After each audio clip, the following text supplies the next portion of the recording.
आज फिर से हाजिर हूँ आपके सामने लेकर नवरात्रि की शुभ वीडियो। सबसे पहले आप सभी को हार्दिक हार्दिक हार्दिक बधाई चैत्र नवरात्रि की। चैत्र मास शुक्ल पक्ष प्रतिपदा तिथि दिन मंगलवार, तिथि प्रतिपदा, डेट 9 अप्रैल 2024। इस दिन से नया संवत्सर तो शुरू हो ही रहा है, साथ ही साथ माता का आगमन भी हो रहा है। माता के आगमन की सभी तैयारी करते हैं। चैत्र मास के नवरात्रि अपने आप में बहुत ही पूजनीय माने जाते हैं। कहते हैं माता रानी इस दिन आती हैं और सभी को खुशियां बांटती हैं। नवरात्रों में हमें भी माँ का आशीर्वाद माना चाहिए। चैत्र नवरात्रों में इस बार माता घोड़े की सवारी पर आ रही हैं। घोड़े की सवारी यानी कि एक क्षत्राणी की तरह, एक योद्धा की तरह आएंगी और माता जगह जगह आपको युद्ध की बातें, लड़ाई झगड़ा इस प्रकार का देखने को मिल सकता है। लेकिन फिर भी हम माँ का आह्वान करते हैं, माता रानी से यही दुआ करते हैं कि ये जो भी झगड़े हो उसका रिजल्ट बहुत ही पॉजिटिव हो। तो चलिए बात करते हैं चैत्र मास के नवरात्रों की। करना क्या है इस दिन? सबसे पहला नवरात्रा है तो आपको कलश स्थापना करनी है, पूजा करनी है, माँ का आह्वान करना है। क्या क्या चीज की आवश्यकता होगी वो जान लीजिए। अच्छे से मंदिर को साफ सुथरा करके लाल कपड़ा बिछाकर माता रानी की मूर्ति को स्थापित करें या तस्वीर को स्थापित करें। उन्हें अच्छे से फल फूल इत्यादि अर्पित करें। लौंग का जोड़ा, श्रृंगार, साथ में इलायची और 5 प्रकार की मेवा अगर आपसे संभव हो, 5 प्रकार के फल अगर आपसे संभव हो।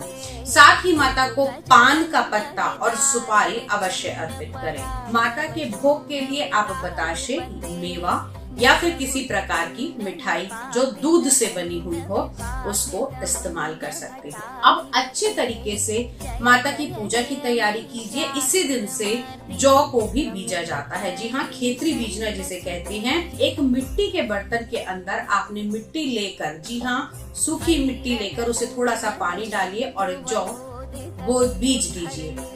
इससे कहते हैं घर के अंदर धन धान्य की बढ़ोतरी होती है और जैसे जैसे जौ के दर्शन होने लगते हैं पता लगता है कि माँ हमसे बहुत खुश है और माता रानी हमारे घर आशीर्वाद देने के लिए आ गई। अगली चीज, एक मिट्टी का कलश लीजिए। इस कलश के अंदर हल्दी की गांठ, एक सिक्का, थोड़ा सा बताशा और इस कलश के ऊपर आपने रखने हैं कुछ साफ धो के 5 या 7 की मात्रा में पान के पत्ते। उसके ऊपर एक नारियल के अंदर चुन्नी या मौली लपेटकर कुछ दक्षिणा अंदर अवश्य रखें और कलश के ऊपर आप स्थापित कर लीजिए। कलश के नीचे कुछ अनाज के दाने रखकर फिर उसके ऊपर इस कलश को स्थापित कीजिएगा।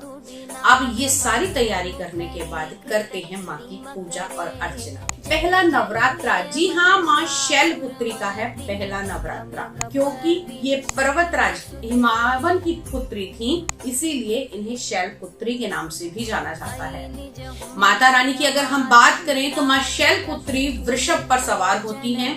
इनके दाहिने हाथ के अंदर त्रिशूल और बाएं हाथ के अंदर कमल दिखाई देता है। वृषभ पर सवार होने के कारण माता को वृषभ रूढ़ा भी कहा जाता है। माता के चेहरे की कांति देखते ही बनती है।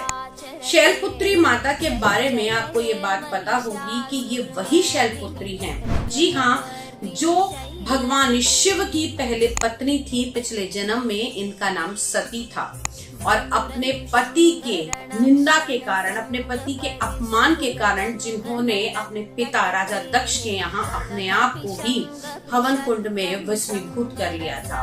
इन्हीं माँ सती ने माँ शैलपुत्री का नाम लेकर, माँ शैलपुत्री का रूप लेकर राजा हिमावन के यहाँ जन्म लिया। तो यदि कहें तो ये माँ पार्वती ही हैं और माँ सती ही हैं जो शैलपुत्री के रूप में जन्मी। अब शैलपुत्री माता के बारे में आपको एक और चीज बता देती हूँ कि माता शैलपुत्री को माता का सबसे आरंभिक रूप माना जाता है। ये बाल रूप के अंदर हैं। इनको लाल वस्त्र बहुत पसंद है। माता को लाल रंग के फूल आपको अवश्य चढ़ाने चाहिए और धूप, दीप, गंध, इत्र, श्रृंगार, इन सभी चीजों को माँ को अर्पित करके माँ भगवती का आवाहन करना चाहिए। माँ दुर्गा को सबसे ज्यादा देसी घी यानी कि गाय के घी से बनी हुई चीजें बहुत ही प्रिय होती हैं। माँ को गाय से बने घी की कुछ भी आप मिठाई अर्पित कर सकते हैं। अगर वो नहीं है तो आप दूध से बनी हुई चीजें भी माँ को अर्पित कर सकते हैं। जिनके घर के अंदर बच्चे नहीं पढ़ रहे उनको भी माँ से विशेष आशीर्वाद प्राप्त होता है। माता शैलपुत्री एक छोटी सी कन्या का रूप है, यानी कि अगर हम देखें तो माँ का प्रारंभिक रूप है माता शैलपुत्री।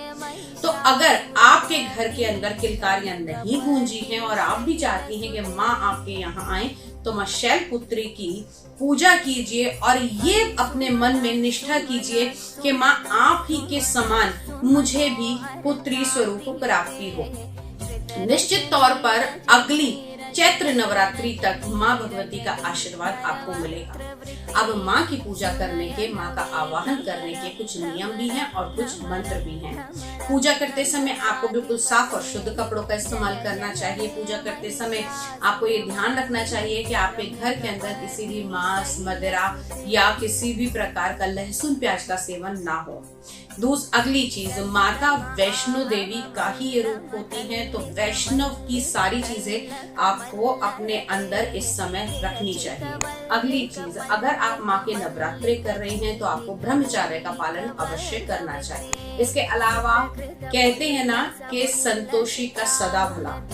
आप माता रानी का आवाहन कीजिए, मन में पूरी निष्ठा रखिए, विश्वास कीजिए, माता रानी जरूर आपके घर आएंगी। आप जल्दी से नोट कर लीजिए वो मंत्र जो आपको करना है माँ शैलपुत्री का पहले नवरात्रि को। मंत्र कुछ इस प्रकार है, या देवी सर्वभूतेषु शैलपुत्री रूपेण संस्थिता, नमस्तस्यै नमस्तस्यै नमस्तस्यै नमो नमः।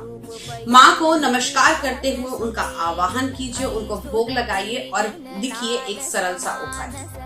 आज के दिन आप कर सकते हैं अपने घर की सुख शांति के लिए माँ से प्रार्थना। क्या करना होगा, एक कपड़ा बिछाइए, उसके ऊपर अगर आपको कमल का फूल मिल जाता है तो बहुत ही उत्तम है।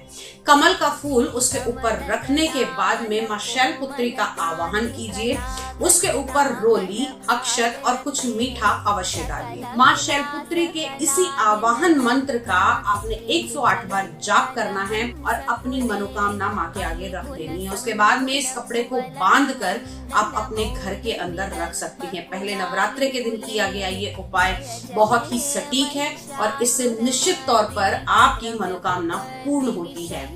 आज के वीडियो में इतना ही। कल की वीडियो फिर से लेकर हाजिर होंगी, तब तक के लिए जय मां।